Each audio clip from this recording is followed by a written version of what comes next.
Meus irmãos, evitem dispersões, preparem o coração, porque hoje a gente vai entender como esse livro, a Bíblia, chegou até nós, como esse livro, ele fala com nós até hoje, e a gente entender que a gente serve um Deus que fala. O Salmo 115 fala que os deuses das nações têm boca, mas não falam, têm olhos, mas não veem.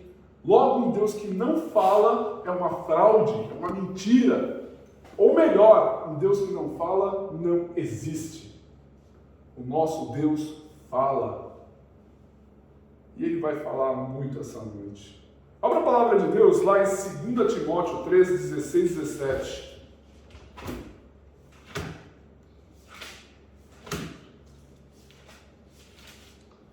A Bíblia é para ser lida em público, porque é a palavra falada.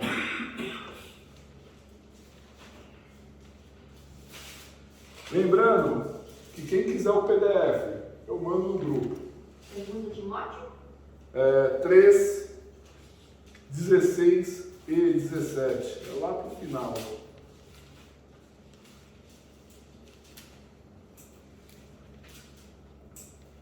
Essa, assim, é o texto-chave desse culto de ensino, e que daqui a gente vai bater de Gênesis até Apocalipse. Mas primeiro a gente tem que entender esse livro, a Bíblia. Nos diz o seguinte: toda a Escritura é inspirada por Deus e útil para o ensino, para a repreensão, para a correção, para a educação na justiça, a fim de que o homem de Deus e a mulher de Deus seja perfeito e perfeitamente habilitado para boa obra. Até aí. Pai Santo, em nome de Jesus, muito obrigado, Senhor, por esta palavra. Nos habilita, Senhor, para toda boa obra. Repreende toda ação de Satanás. Repreende, Senhor, qualquer dispersão. Repreende. Que a gente se abra, Senhor, agora para o entendimento da Tua palavra, para que a gente seja marcado e transformado por Ti, Pai. Desde já nós declaramos por fé pela palavra que o inimigo já está debaixo dos Teus pés, Senhor, e posteriormente debaixo dos nossos, porque é o Senhor que nos deu autoridade pela Tua palavra para toda boa obra, Senhor, para toda boa consciência em Cristo. Nós sejamos transbordantes do Espírito Santo e que a graça do Senhor nos transforme em nome de Jesus. Amém. Glória a Deus. Meus irmãos, essa palavra, eu acordei umas 2:30 da manhã, eu falei, eu vou preparar a palavra. Eu fui dormir, estava cansado, mas depois que eu acordei, eu ouvi um louvor, eu ouvi um CD legal. Eu gosto, eu fiquei meditando sobre cada música, sobre cada cântico, e fui fazer os meus estudos, me apeguei em estudos sim, teológicos, e também me apeguei em estudos também de outras pessoas que são grandes gigantes da teologia. E preparei isso aqui como se fosse um TCC de faculdade. Para quem não sabe, o TCC você pega diversas fontes, vai meditando, e eu tentei tirar um pouco a linguagem acadêmica para não ficar assim pesado. A minha intenção é que todos entendam. Tirei a linguagem acadêmica, me senti até voltar na época que eu fiz um pouquinho de seminário Betel, saia com a cabeça daquele tamanho. E também um pouco quando eu fazia a faculdade de Direito. Eu saía todo dia com a cabeça, o cérebro tostando, de tanta informação que a gente recebia. Então eu tentei deixar isso aqui de uma forma mais entendível possível, porque talvez isso aqui vire até um livro. Vou salvar os PDFs, talvez isso aqui vire um livro, eu escreva um livro e disponibilize aí, manda imprimir, faça livreto, enfim. Porque é importante para nós o estudo. Por que é importante o estudo? Porque quando a gente estuda, a gente abre a nossa mente para novos horizontes. Por exemplo, a Patrícia, ela é formada em psicologia. Ela tem uma visão assim, de vida até um pouco mais ampla que eu, na questão de aconselhamento. Eu tenho uma formação em Direito, então eu tenho a minha visão é mais processual, de enxergar a sociedade, olhar as coisas mais factuais e puxar o fio e falar assim, pô, onde tem fumaça tem fogo. Aquela fumaça ali está rolando, isso, vai dar uma queimada assim, assado. E ó, tiro certo. Então, quando a gente estuda, a nossa mente tem uma tendência a abrir-se para novos horizontes, para a honra e glória do Senhor. Primeiramente, a palavra de Deus diz que a gente deve se humilhar a nossa inteligência diante de Deus. E quando a gente humilha a nossa inteligência, a gente sujeita o nosso conhecimento a Deus, sujeita, para que assim, Ele é o dono de toda a ciência, Ele é o dono de todo o conhecimento. A Bíblia é quando Deus começou a falar a nossa língua. É quando Deus ele começou a falar conosco. Isso que eu achei maravilhoso. Ele começa a falar conosco no nosso idioma. Deus ele falou com a Bíblia através de contexto social, contexto histórico, inspiracional. Ela não foi psicografada. A Bíblia não foi psicografada. Muito pelo contrário, ela foi inspirada. Foi colocada uma inspiração no coração do autor e ele escreveu. Porque sem a boa consciência, se a gente não analisar todos esses detalhes, contexto histórico, contexto social, contexto inspiracional, se a gente for num problema do literalismo, a gente pode causar desastres. Vocês vão entender aonde eu vou chegar. Ela não pode também ser lida como um jornal. Ele não pode pegar a Bíblia e ler como um jornal, sabe por quê? Às vezes de um versículo para o outro pode ter se passado anos. De um versículo para o outro pode ter se passado meses. Não adianta a gente ler a Bíblia como um jornal. Ele tem que, é lógico, a gente tem a nossa leitura devocional. A gente pega os salmos, faz a nossa leitura devocional. Mas a Bíblia, se ela for lida como um jornal, o que acontece? Você pode deixar muita coisa escapar ali. Às vezes de um versículo para o outro pode passar muita coisa. Pode passar muito tempo. Ela é necessário sempre fazer uma boa interpretação do texto. E eu não poderia começar a falar de Gênesis se eu antes não começar a falar da nossa regra de fé, a palavra de Deus. A Bíblia é a boca de Deus na terra. Bíblia é a boca de Deus na terra. E através dela a gente cresce por fé e ação. A fé não é desvinculada da nossa atitude. A gente não é salvo por obras, a gente é salvo para as obras. Se formos salvos, logicamente toda boa obra, conforme o texto que a gente leu, a gente acaba fazendo. A gente olha, às vezes tem um irmão passando fome no nosso meio, a gente está ali para ajudar. Tem alguém passando dificuldade no nosso meio, estamos ali. Mas a obra não é para salvação, a obra é resultado da salvação. A obra é resultado da transformação da nossa mente. Às vezes a gente vê aquelas piadinhas. Hoje eu estou legal com Deus, fiz boas obras. Mas às vezes a gente dá uma virada errada ali, falou que não devia colar e por aí vai. Aí quando a gente vai ver no final do dia, a conta da gente não está muito bacana, não. A gente está devendo ainda. Ainda bem que Jesus pagou um alto preço para nós. A fé, realmente, ela nunca pode ser dissociada da ação, porque a fé sem obras é morta. Abra a palavra de Deus. Hoje eu estou sendo bem aula, né, gente? Em Tiago 2, 14 e 16. Tinha que estar mais fácil ali por causa do celular, né? Aplicativo bacana.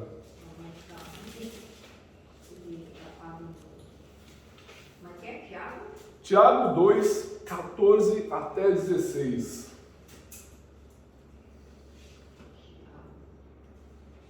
Hoje vocês estão conhecendo o meu lado mais professor, viu?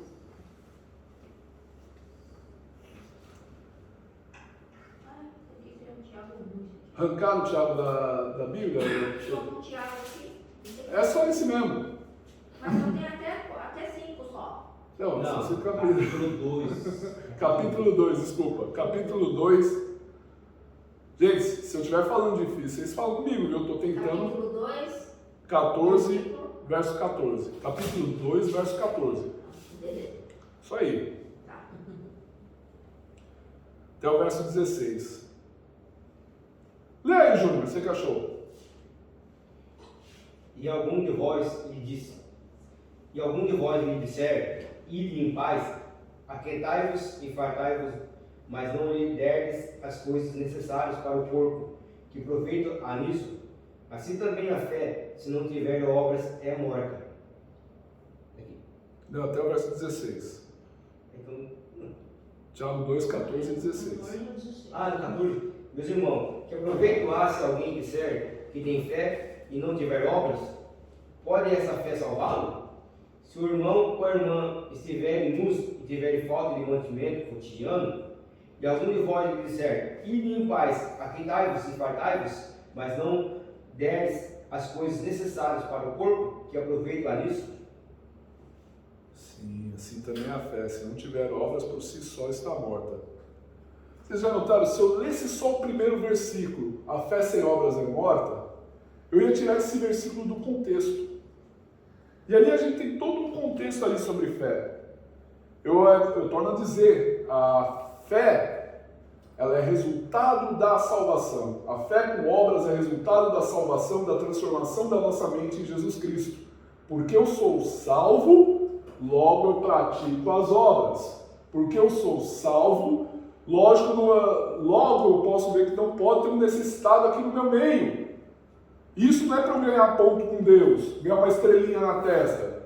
Não é.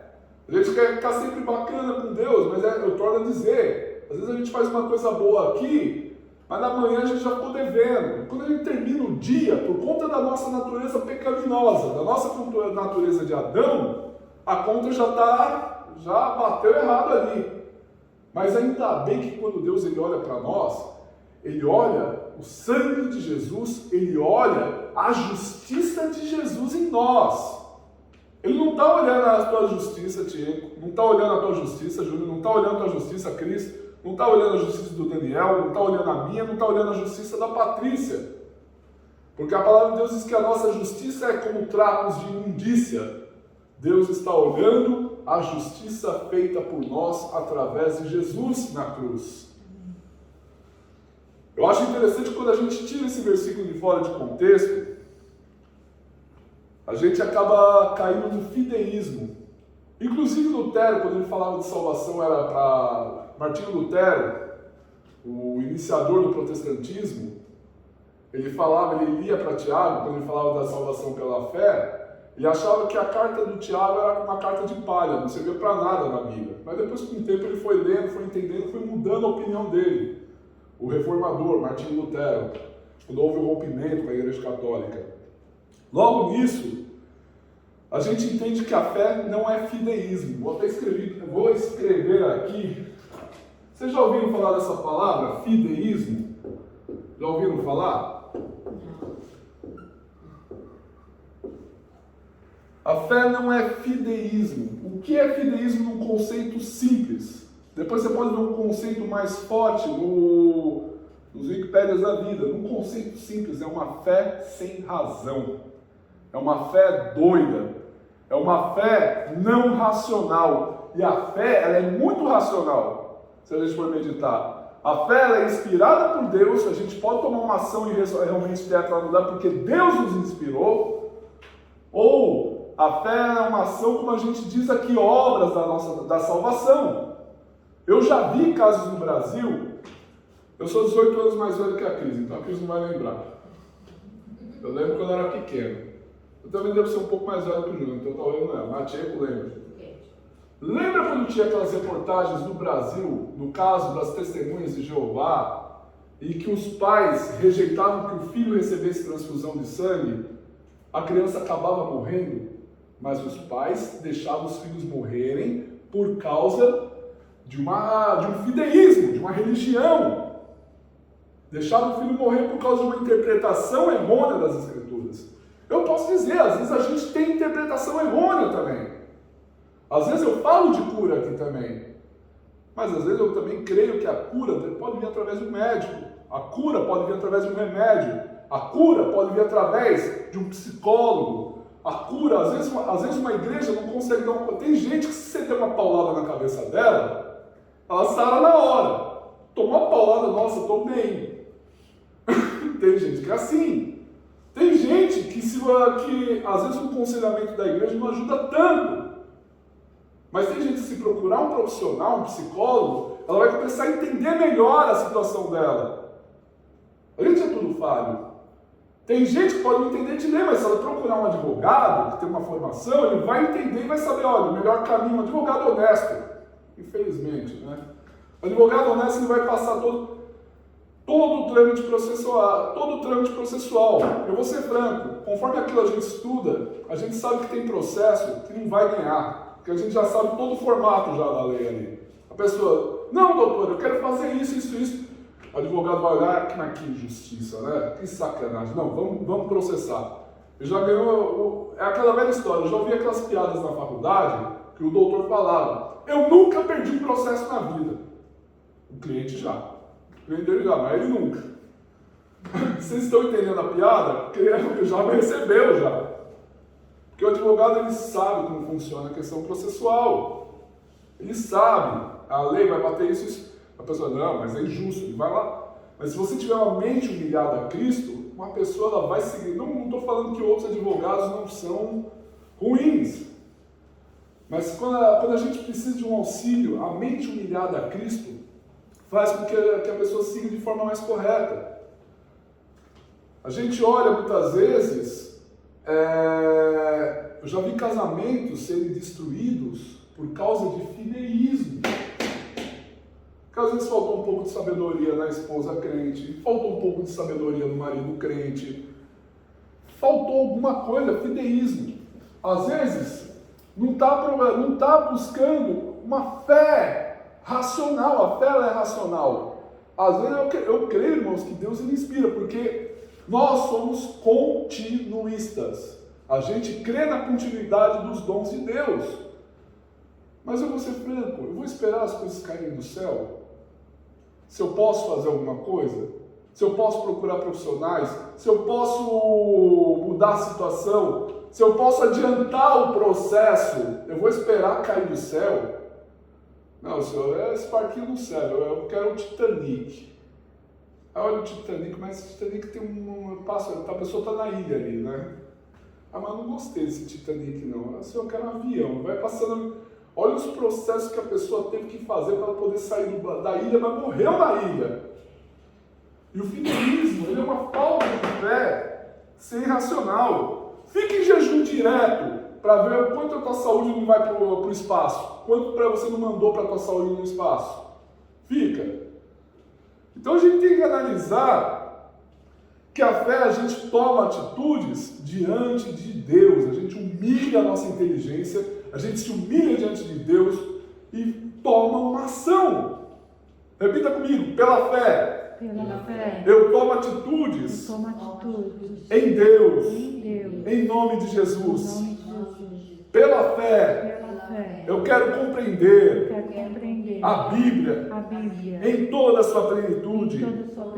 Para que eu viva bem nessa terra em nome de Jesus. Aleluia. Para quem não sabe, bibliologia é a formação da Bíblia, e aí a gente entende como ela se tornou os livros inspirados. A gente falou de fidelismo. Vamos falar aqui um pouquinho de bibliologia. Olha, gente, vocês estão tendo aula hoje. Bibliologia. A formação dos livros. Dependendo da cultura, antigamente, algumas culturas não tinham livros sagrados, outras culturas tinham, mas ainda assim sem a continuidade da Bíblia. Por exemplo, se a gente pegar uma cultura lá indiana, acho que é os Vedas, sânscritos, Vedas, né? Os indianos, essas culturas mais hindus tinham os Vedas, mas não tinha continuidade da Bíblia, eram poesias.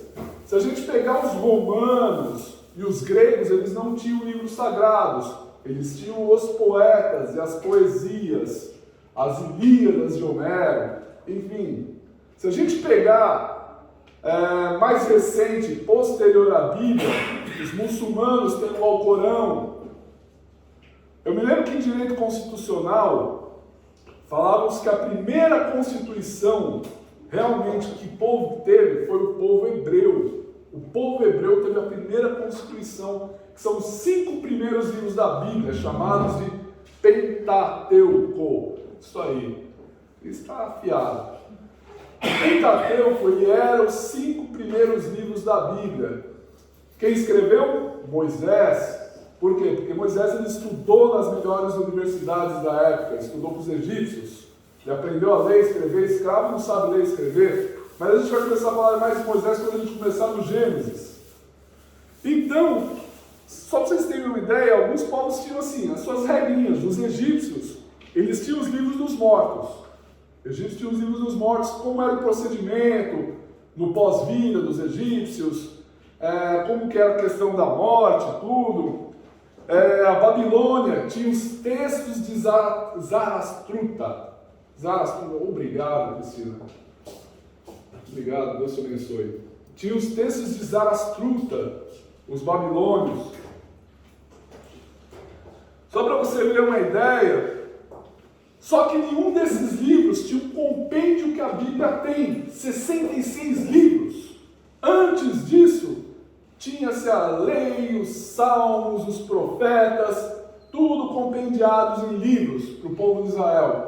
Babilônia tinha os escritos de Zarastrutas, os egípcios tinham os livros dos mortos, tinha algumas literaturas deles, mas sem a continuidade da Bíblia. A revelação da Bíblia é progressiva. A gente poderia até falar de dispensacionalismo, é a forma de como Deus foi se manifestando nas épocas e trazendo o seu plano de salvação para os homens, através das dispensações de Deus. Gente, eu estou falando muito grego, estou procurando ser o mais calmo possível aqui. A revelação da Bíblia ela é muito progressiva. Sabe por quê? Porque o nosso Deus fala, e o que Ele fala era transmitido às gerações. A Bíblia é o Deus que fala. Tchê, eu lembro que você me perguntou um dia, como que Deus fala comigo? Como que eu posso ouvir Deus? Começa a ler a Bíblia. E começa a se deixar de forma inspiracional, a ser motivada no coração, devocional, e ver Deus falar com você. Talvez Deus esteja falando com vocês aqui. Está falando, porque Deus está inspirando os corações. O nosso Deus fala. Quer que Deus fale com você? Começa a Deus falar com esse povo. E por meio da sua fala, foi pela fala que Deus criou todas as coisas. Foi pela fala. Por isso que às vezes eu falo para os irmãos, eu falo para mim mesmo, às vezes a gente precisa falar para uma montanha, se joga para o mar. Às vezes a gente precisa falar para o mar, se abre na minha frente. Às vezes a gente precisa falar, eu vou andar sobre as águas como Pedro andou. Sabe, o povo pode falar que Pedro se afogou, gente. Pedro caiu, mas Jesus pegou. Mas eles ficaram tudo no barco. Mas quem saiu para andar? Foi Pedro. Pedro realmente saiu para andar. Olhou a circunstância, afundou, mas Jesus foi lá e puxou ele. Aqueles que ficaram falando, ficaram tudo no barco ali, não tomaram uma atitude. Lembra? Fé sem obras é morta, a gente tem que tomar uma atitude na vida. Tomar uma atitude, porque o nosso Deus fala. Pela fala de Deus, Ele criou o mundo. E disse Deus, haja luz e houve luz. E disse Deus, haja luz na sua mente, haja iluminação e receba a iluminação em nome de Jesus. Libere a palavra de Deus com seus lábios. Está liberando o quê? Murmuração? Está liberando desgraça? Está liberando com os teus lábios uma maldição? Chega no trabalho, essa porcaria de trabalho aqui, meu Deus do céu, eu odeio esse trabalho. O teu chefe Jesus está ali, olhando ali no setor ali. Jesus, ele é pior que o japonês que está quietinho atrás de você trabalhando. Ou a japonesa, tem quase uma mulher ali. Jesus é o pior, porque Jesus está sempre ali no setor. E às vezes ele é um chefe que, às vezes Jesus não precisa nem puxar muito a orelha da gente não, porque a nossa própria fala nos condena, viu? A nossa própria fala nos derruba. A palavra de Deus diz que a gente vai dar conta de cada palavra frívola que a gente lançou. Às vezes eu acredito que às vezes, meus irmãos, eu acredito que eu pago um pouquinho pelas palavras que eu já lancei. Ou às vezes por algumas situações ali eu falo, isso aí também aconteceu comigo, sabe por quê? Porque eu também já fui assim. Porque eu também lancei essa palavra. Senhor, quebra essa maldição em nome de Jesus. É bom perceber que se tem algo dando de errado na tua vida, olha lá atrás e vê se você jogou alguma maldição. Olha lá atrás, vê se você praguejou em algo, Olha lá atrás se você foi rebelde. Olha para trás. Aí você fala, Senhor, taquei pedra na cruz, misericórdia de mim. Pai, quebra aquela situação. Porque a fala, gente, é fala. Olha só, a gente tem a fala de Deus. Talvez dentro de vocês existam muitas vozes. Existe uma legião. Não necessariamente um demônio, mas são muitas vozes que você escuta. Muita gente está dentro de você. Mas a voz que liberta é a voz de Jesus. É a voz da palavra de Deus. A voz que cura, a voz que transforma. Se orienta pelas Escrituras de forma devocional. Lembra que eu falei? Pega a palavra de Deus e ora ela diante de Deus. Se é uma promessa, ora ela na primeira palavra, na primeira pessoa do singular. Pai, a tua palavra diz, eu sou forte e corajoso, não temo, não me espanto, porque o Senhor é comigo por onde quer que eu for. Pega o Salmo 119, aquele que habita no esconderijo do Altíssimo, é esse? Não, 91, perdão. Pega o Salmo 91, eu que habito no esconderijo do Altíssimo, a sombra do Onipotente eu descanso. Começa a orar a palavra de Deus. Ora a palavra de Deus, começa a verbalizar que a Bíblia, só para você ter uma ideia, quando a gente medita, a gente tem que parar de pecar de ser tagarela. Tagarela fala muito e age pouco. Aí eu torno a dizer do Salmo 115 que os ídolos falam, mas não. Os ídolos têm boca, mas não falam. O nosso Deus fala, e um Deus que não fala é uma fraude. Um Deus que não fala não existe. Uma crença que não fala com você, ela não existe. É judaísmo, cai numa fé irracional. O alvo da fala de Deus é o coração humano, é o meu coração e o teu coração. É o alvo da fala de Deus. A Bíblia é o alvo, é encontrar uma semente no nosso coração. Repita comigo, eu sirvo a um Deus que fala. Eu sirvo a um Deus que Eu fala. ajo como um Deus que fala. Eu acho como um Deus que fala. Agora, sabe o que é interessante? Antes da Bíblia ser redigida, a tradição era oral. Sabe o que é a tradição oral? Pai passava para filho decorar todo o texto bíblico, de uma maneira que o Gênesis chegasse até Moisés. O pai passava para o filho, para a filha, tradição oral. Não é uma ideia tão absurda assim. Não é absurda. Vocês já brincaram de telefone sem fio, né? Um fala, o outro fala. Aí o engraçado é o final, o resultado. Só que, assim, um ateu, ele pode chegar e falar, tradição oral se perde muita coisa. Mas quando algum ateu lhe fala isso aí, ele tem um conhecimento raso de civilizações antigas. Pega um bar mitzvah. Bar mitzvah é aquela reunião lá que o garoto judeu vai se tornar um homem. Ele tem que falar a Torá decorada. Não é besteira. Os povos antigos decoravam. Texto por texto. A tradição da Bíblia começou a ser oral.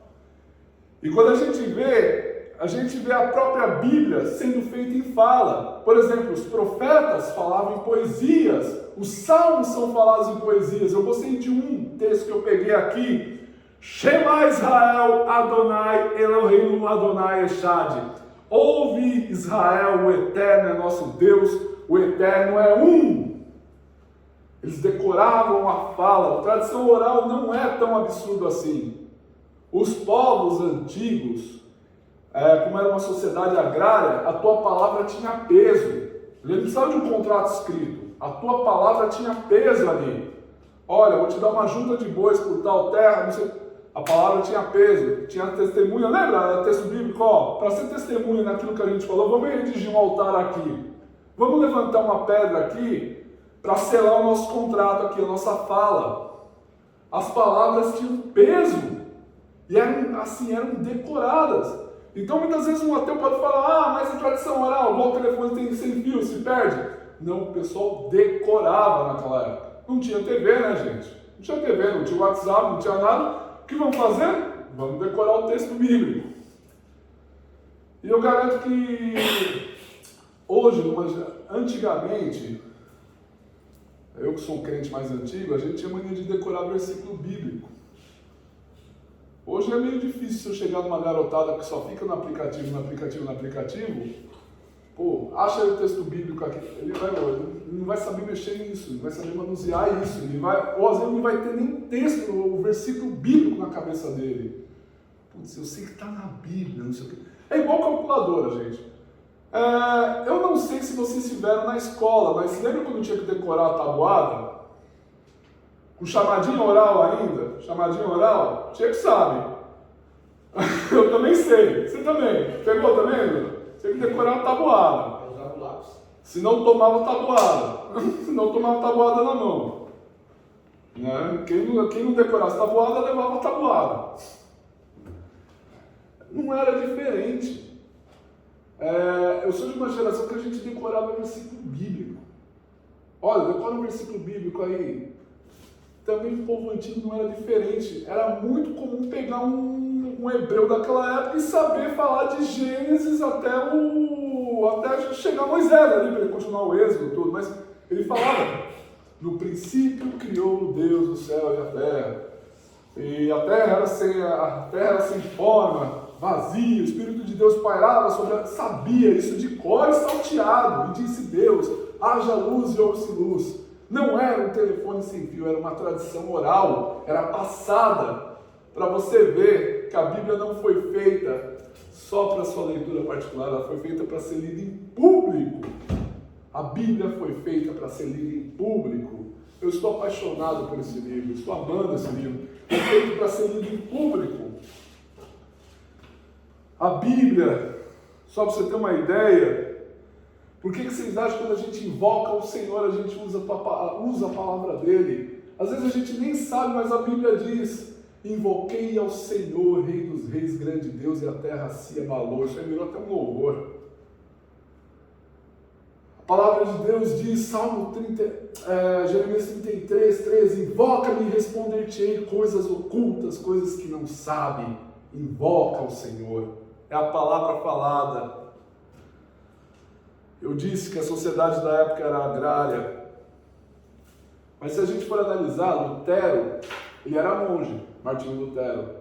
Ele sabia os salmos de ponta a ponta. Qualquer coisa aí, bota no mudo, pra gente não... Sempre bota no mudo, gente. Isso aí pra gente manter sempre a reverência no culto. Hoje, assim, com muita sabedoria, pela graça e misericórdia de Deus, se tocasse, igual no seu batismo, Tcheco, eu peço até perdão aos irmãos, se tocasse telefone de novo no louvor, eu mandaria parar, atende, e aí a gente começaria o louvor de novo, porque diante de Deus a gente tem que ter reverência. A gente tem reverência para muita coisa, a gente tem reverência para um futebol, a gente tem reverência para um filme, a gente tem reverência para uma série, tem reverência para um livro, mas diante de Deus a gente fica disperso. Fica naquela coisa, a casa do meu pai posso fazer o que quiser. E diante da casa do pai a gente não faz o que a gente quer, não. A gente tem que sempre honrar a Deus, não pode cair em dispersação. Hoje até com mais sabedoria, se tocasse hoje um celular, eu pararia, atende e a gente voltaria de novo, porque diante de Deus a gente tem que ter reverência. A palavra de Deus diz, retira as sandálias dos teus pés quando estiver diante de Deus. Eu prefiro tirar hoje a sandália dos meus pés, com a maior sabedoria diante de Deus, falando em amor. Nunca se dispersar. E aí a gente estava voltando aqui ao assunto. Lutero, ele sabia de ponta a ponta os salmos. Ele era monge, então a obrigação dele era decorar os salmos. Ele sabia. Se falasse para ele os salmos, ele sabia. Só ler a biografia dele, Martinho Lutero. Os povos antigos decoravam as tradições, decoravam tudo. O mundo antigo decorava textos decorados, já era passado já. Só que também o registro da Bíblia foi autorizado por Deus. Abra lá em Êxodo 31, 18.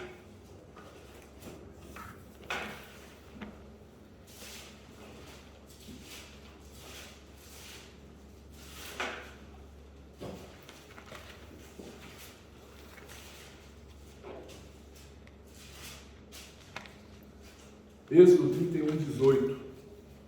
E tendo acabado de falar com ele no Monte Sinai, deu a Moisés as 2 tábuas do testemunho, tábuas de pedra, escritas por quem? Pelo dedo de Deus.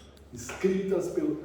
Foi o primeiro tablet que Deus deu para a humanidade direto da nuvem, com informação direto da nuvem. Foi direto do dedo de Deus.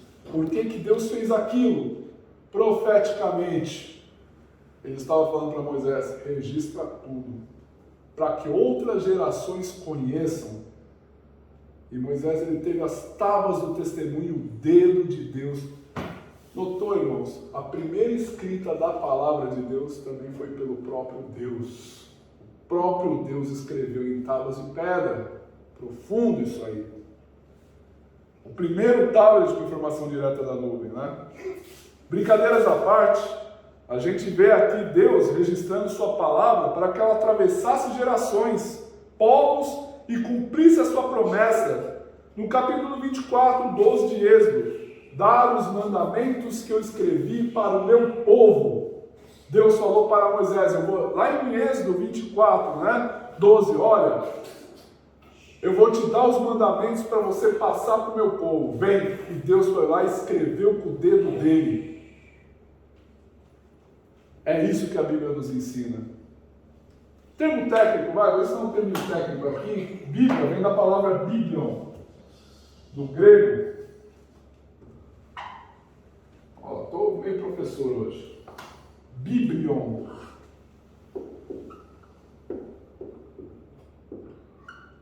Olha, me dá 12h30 da manhã às 6. Para dar o melhor aqui, hein? Biblion. Significa, sabe o quê? Documentação escrita. Essa é a Bíblia veio disso porque era um documento escrito. Foi documentado. Biblion. Documentação escrita. Essa é a tradução. Dentro do contexto cristão, escrituras. O significado de Bíblia é de documentação escrita, veio do grego, a palavra Bíblia. É o conceito da inspiração, ela está na autoria. Como que a Bíblia foi inspirada? Pela autoria. Tem três teorias, e a mais aceitável. A primeira foi os liberais. Uma delas são liberais. Por isso que eu não sou um liberal, estou longe de ser um liberal, e que eles tratam as escrituras como um mito, e que foi influência dos escritos babilônicos, foi influência dos escritos dos outros povos, que o povo judeu acoplou no cânon deles. Segundo os liberais, são geralmente aqueles que dizem que a Bíblia não é a palavra de Deus, ela contém apenas, são aqueles que falam que a Bíblia é cheia de erros, mas assim, serve para dar um âmbito moral. Alguns até negam a ressurreição de Cristo, dizem que Jesus ressuscitou no coração. Temos 2 liberais mais famosos aí na internet, 3. Um quando chama a Bíblia de mito, o Gênesis, é um mito. E infelizmente tem muita gente que segue essa pessoa. O outro, que também é brilhante na fala, mas fala que a Bíblia é cheia de erros. E tem um outro aí que diz que a Bíblia precisa ser atualizada. Esse pessoal deve da escola dos liberais. Os liberais não têm compromisso com a veracidade das Escrituras. A segunda teoria são a teoria ditada, como se o autor estivesse aqui e aparecesse um anjo e ditasse ele linha por linha. Escreve aí. Ele começou lá a escrever, esse é um ditado. E a mais aceitável na igreja cristã, como um todo, principalmente as igrejas históricas e as Assembleias de Deus, a mais aceitável é a inspiração verbal plenária, que é que Deus coloca a inspiração no coração dos autores e eles escrevem de acordo com aquilo que eles vivem, a sociedade e a sua própria escrita. Se você pegar os Salmos de Davi tinha uma escrita. Se você pegar os Salmos de Salomão, ele tinha um outro tipo de escrita. A gente até estudou um Salmo de Salomão, que ele tinha uma escrita assim, de mudar de assunto, muito rápido, Salomão. Se você pegar os Provérbios, quando Salomão escreveu, ele tinha uma forma de escrita, Eclesiastes.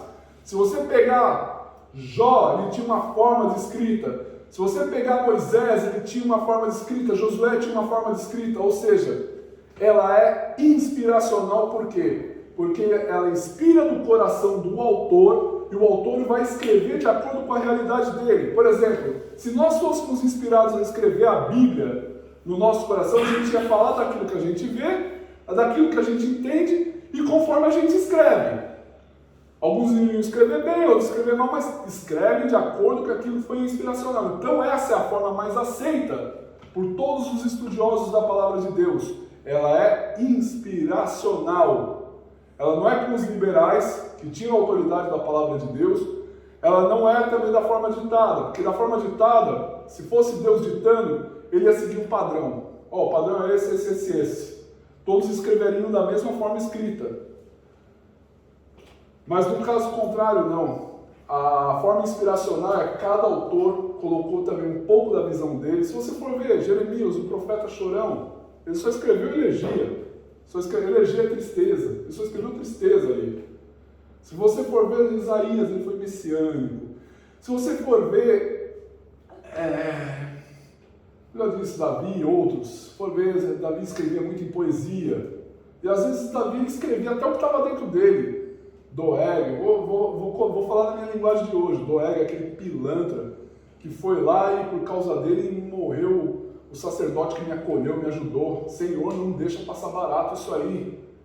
Então a gente começa a entender que a Bíblia, ela não é um cunho, não é de cunho meramente legal. Se a gente dizer que ela só é de cunho legal, a gente está sendo desrespeitoso com Deus e com o próprio processo de revelação bíblica que envolveu diversas pessoas nos diversos períodos da história. Lucas escreveu para gregos, Mateus para os judeus, Marcos para os romanos. Vê o formato de escrita de cada um. Até a forma com Jesus foi uma tradição oral. Não tinha uma secretária ali do lado, Jesus pregando e a secretária lá colocando as bem-aventuranças. Foi aquilo que os discípulos foram acompanhando. Eles sabiam que ele morreu um dia e falaram assim: a gente não pode deixar isso aqui sem registro. Então eles registraram a palavra de Deus, tudo aquilo que Jesus falou. Olha como que era a tradição oral, hein? A pessoa vai aprendendo, decora, ó. Põe aí. O próprio apóstolo João, se eu fosse escrever tudo aquilo que eu vi Jesus fazer, tudo aquilo que Jesus fez, não caberia livro. Ia ter muito livro. E olha, eu sou curioso para ler esses livros, viu? Imaginou se João tivesse aqui e falar: conta mais aí, o que mais aconteceu? Fala aí. E como ele era do povo antigo, ele era judeu, ele decorava as tradições, ele ia decorando. Na Bíblia, a Bíblia você vai ver lei, na Bíblia você vai ver música, na Bíblia você vai ver humor. Lembra de Deus agindo de forma humorística com Jonas? Ô Jonas, você está com dó de uma planta, imagina eu que tinha dó desse povo aí, se não fosse você para pregar. Imagina outra linha de humor, o profeta Elias falando lá para os seguidores de Baal: grita mais alto, que talvez Baal deve estar no banheiro, hein? Está com dor de barriga. A gente vê tragédia, na Bíblia a gente vê lágrimas, mas também na Bíblia a gente vê riso. Até a tristeza salta de alegria diante de Deus. Ela não narra só como a gente tem que viver, mas como os santos viveram. Ela participa da vida do seu povo. A Bíblia, a palavra de Deus, participa da tua vida. A palavra de Deus participa da minha vida, participa da tua vida. Ela não caiu do céu. Ela foi escrita por pessoas reais para tratar com indivíduos reais em particular. É maravilhoso isso aí, participando da vida de cada um. Às vezes a gente vê aqui tanta literatura aqui na Ásia, né? Confúcio. Aquilo são literaturas que não são continuadas. Mas a Bíblia, ela é inspiracional. Foi escrito por gente como eu, como você, que recebeu a inspiração, para que a gente possa... Eu acho lindo os Salmos. Eu já falei dos Salmos precatórios, né, gente? Salmos precatórios é aquele que a pessoa está numa raiva orando. Diante de Deus a gente derrama até nas nossas iras diante de Deus. Eu acho maravilhoso isso. A Bíblia, ela participa da nossa vida. Você tem importância para Deus porque Ele fez parte da vida dos santos e faz parte da tua vida. É só Jesus quem nos santifica.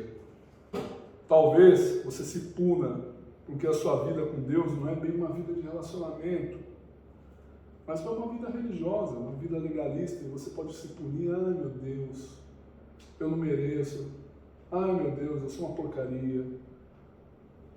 Talvez você queira até punir as pessoas por serem diferentes de você, porque você se pune. Talvez a gente se projete nas pessoas. Às vezes a gente quer punir o outro porque a gente se pune, a gente só pode dar o que a gente tem. A Bíblia é um convite para um relacionamento com Deus. Se relacionar. Muitas vezes o nosso moralismo pode nos matar e o nosso moralismo pode matar outros por causa do nosso moralismo. Terminando, viu, gente? Para encerrar, abre lá em Atos 23, 1 e 3, para vocês entenderem o que eu quero dizer do moralismo. Quem é? Atos 23, de 1 até 3. Gente, vocês me desculpem, viu? Tá falando, eu vou mandar o PDF desse estudo para vocês. Se vocês quiserem tudo. Tive que preparar isso aí como se fosse um TCC. 23. 23, de 1 a 3. Lê aí, Patrícia. Paulo, fixando os olhos no sinédrio, diz: meus irmãos, tenho vivido até o dia de hoje com a consciência limpa diante de Deus. Mas Ananias, o sumo sacerdote, mandou aos que estavam perto de Paulo que lhe batessem na boca. Então Paulo lhe disse: Deus há de ferir você, parede branqueada. Você está aí sentado para me julgar de acordo com a lei? Contra a lei, ordena que eu seja agredido? O que o apóstolo Paulo diz aqui: olha, irmãos, eu estou servindo a Deus diante de boa consciência. Lembra, Tcheco, quando eu falei sobre o seu batismo, sobre a gente andar com boa consciência diante de Deus? O apóstolo Paulo está diante do sinédrio e fala de boa consciência. Vai lá um sacerdote, Ananias, pede para enfiar um tapa na boca de Paulo. Paulo virou: olha, Deus ferirá a ti, parede branqueada. Ou seja, falou: seu hipócrita, você está usando a lei para querer me punir de uma boa consciência que eu tenho em Deus. O legalismo. Por isso que eu falo, se a gente não entender esse livro, o nosso legalismo pode querer ferir a consciência de outros. A gente tem que ter boa consciência em Cristo. Porque se a gente não tiver uma boa consciência em Cristo, a gente vai querer engolir o camelo, conforme Jesus disse, engolir o camelo e coar o mosquito. A gente vai ter que ter uma boa consciência em Cristo. Se solte em Cristo, viva a boa consciência. Seja você em Jesus. Se permita ser transformado por Deus e não formatado por uma religião.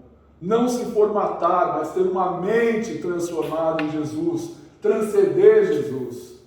Se a gente for colocar Jesus como Maomé, como Confúcio, eu já vi esses memes de internet. Esses memes de internet lá: Jesus, Maomé, Confúcio não vieram trazer religião, Buda vieram trazer o amor. Mas espera aí, se eu coloco Jesus em igualdade com Maomé, se eu coloco Jesus em igualdade com Confúcio, se eu coloco Jesus em igualdade com Buda, Jesus não é Deus. Jesus, ele transcende. Esses homens morreram, esses homens têm um túmulo deles lá. Jesus ressuscitou para que a gente tenha uma boa consciência em Cristo. Eu gosto de pessoas, não gosto de moldes. Gosto de gente, não gosto de gente moldada, gente formatada. O que eu procuro passar, desde quando eu comecei isso aqui, não é uma cartilha. O que eu procuro passar é vida, e vida apostólica. Sabe o que é vida apostólica? Redimir todas as áreas da tua vida. Conceituam até o movimento apostólico, envio, tal. O envio para todas as áreas da tua vida, redimir todas as áreas da tua vida, sujeitar todas as áreas da tua vida diante da graça e do amor de Deus. A palavra de Deus, ela não é uma cartilha. A Bíblia, para você ter uma ideia, como eu disse assim, sendo muito técnico, ela era uma tradição oral que através do próprio Deus, que ele fez o primeiro registro, ele disse para nós, registra. E aí esse livro chegou até nós. E para os próximos cultos, aulas, vão ser, a gente vai estar entendendo sobre o Antigo Testamento, o Novo Testamento, para a gente poder aprender mais diante de Deus. Vamos ficar de pé. Repitam comigo, vamos fazer uma oração de concordância. Deus vai mandar.